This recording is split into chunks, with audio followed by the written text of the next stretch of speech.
have a lot of things to talk to you guys about. First thing was before the appointment, before like 30 minutes before the appointment, I had to drink my glucose drink, and which is really rough. I never really liked these drinks. It just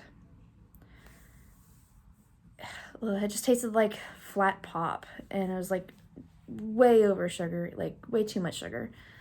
I am taking the test. I did take the test early because with my past two pregnancies, I've experienced gestational diabetes.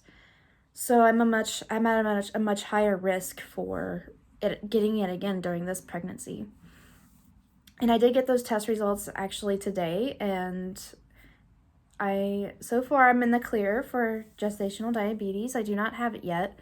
There's still a really good chance that I will develop it much further down the road during this pregnancy. But so far, so good. I'm still kind of, I'm enjoying my food, but I'm not overdoing it. I'm not, overeating. I'm trying to cut back on a lot of sugar stuff that I've been eating. It's really hard when you've been craving some really, really sugary sweets, but I've got much better control over it now. So far I'm in the clear, but then again, like I said, I can still develop it. But as soon as I got there, I went back for my ultrasound. I was actually really disappointed because the ultrasound tech was very quick. Like the test maybe didn't even last, like not even 10 minutes. I was really bummed out. The last few ultrasounds that I've had, with my other kids, they lasted a lot longer than that. So I was pretty upset. Then again, I'm very emotional and stuff, but it wasn't even 10 minutes, not even 10 minutes. And I know they're probably, they're really busy. I understand that, but I don't know. I was just like, I wanted at least just a couple more minutes of the, the sound of the heartbeat, which was really good. It was 175 beats per minute. And I only have a couple of pictures to show you. It's not much, but there is only one baby in there. As you can see, his or her back was facing the camera. I should say camera. You could definitely see like its spine right there and that line in the middle. You can see the little nubs right here and right here, all the four. So it's got four limbs. I was just kind of laying there, and what was really cool was as soon as the probe touched my stomach, it was moving around like this, like kind of wiggling, and then it stopped, and then it kind of fell back asleep. So it was really cool. It was really cool to see. I'm not really sure what this thing is up here, but I was able to see like the yolk sac and everything, which was it looked really small. And here's the other picture that I got. It's pretty much the same thing, but another thing I was upset about was she gave me a picture without the heartbeat waves on it, which I don't understand why, but that's kind of what happened. But I'm still really happy to see that there was a healthy heartbeat.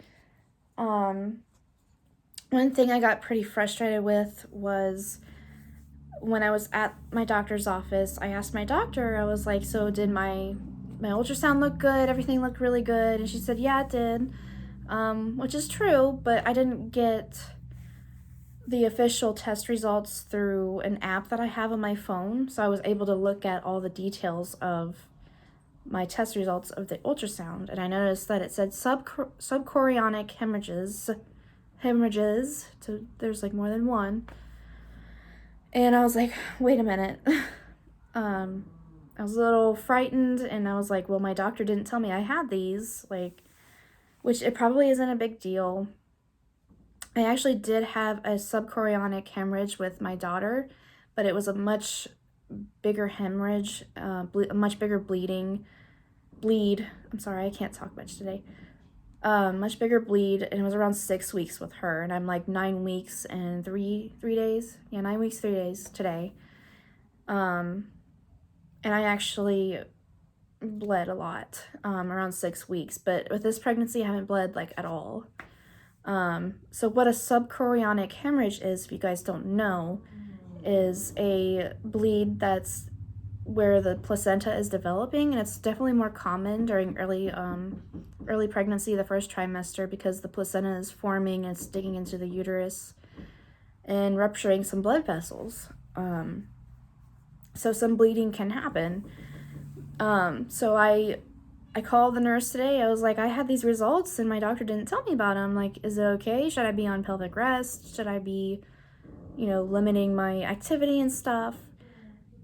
And the nurse was very rude to me. Like, doctors are really busy. She didn't even ask for my name to even look at my chart or anything like that.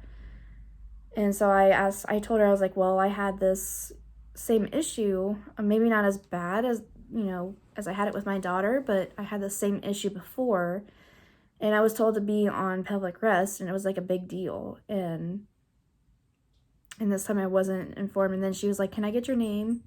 I'm like, yeah, you can have my name now. So I was a little frustrated, and she was like, yeah, well, the bad thing about this app is that it'll tell you the test results before the doctor has the chance to look at it, which can freak patients out. I'm like, yeah, well, then again, I'm like, then you understand, like,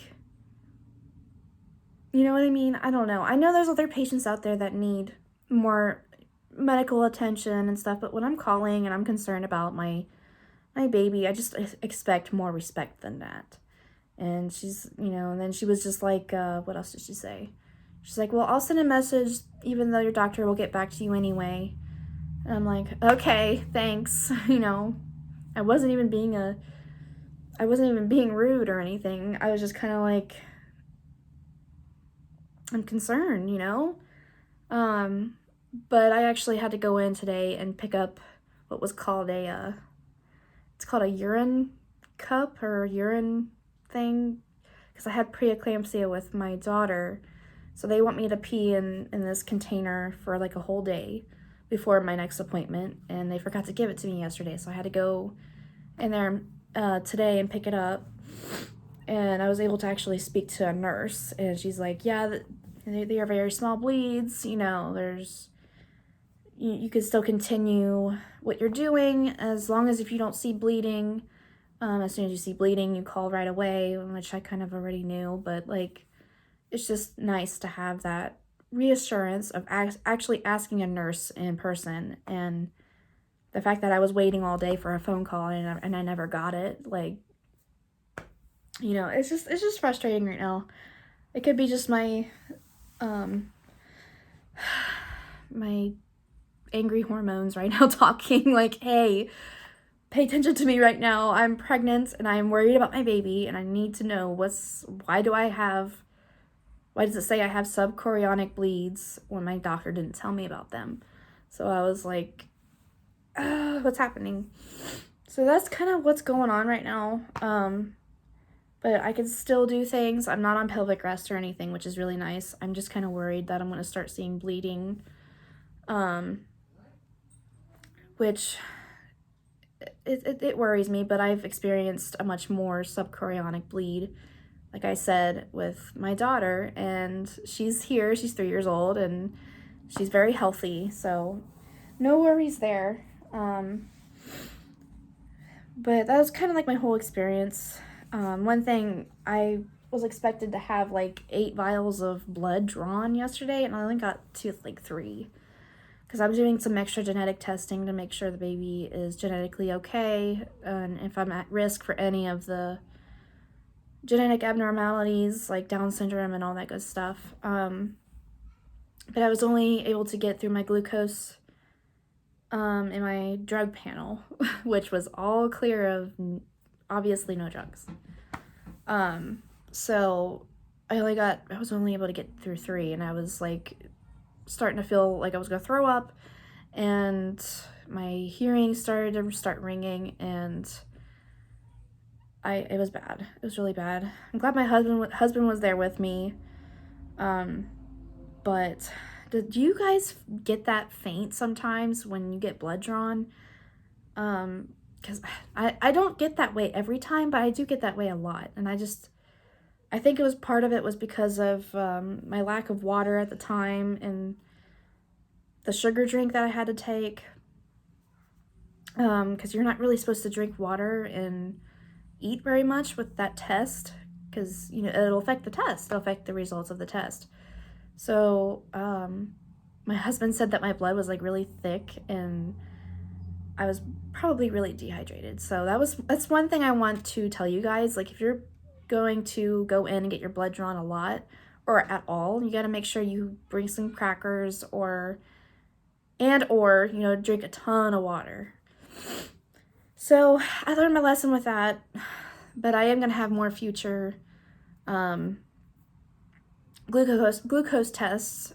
So I'm going to have to probably go through that again probably, but it's all okay. It's all meant to, to make sure that, you know, my pregnancy's going well and I have a healthy baby, you know, and take care of my baby. That's what it's all about.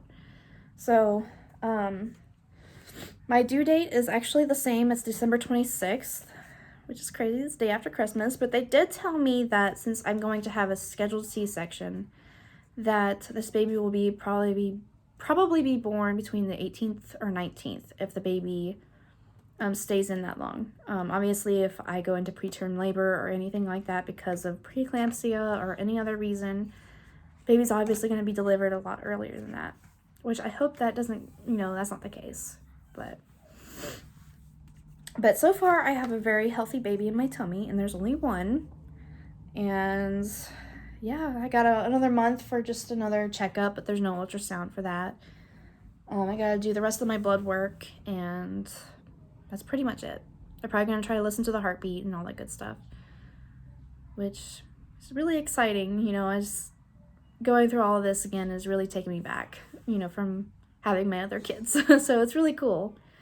But before I make this video any longer, I will end it here, and I appreciate you guys watching. Stick around for more updates. I really wish I could have gotten some video of the ultrasound, but they would not let me. Another thing I was upset about too. I was just like, it's my kid, come on, you know? So, I don't know. But I will talk to you guys in my next video, and I will see you later. Bye-bye.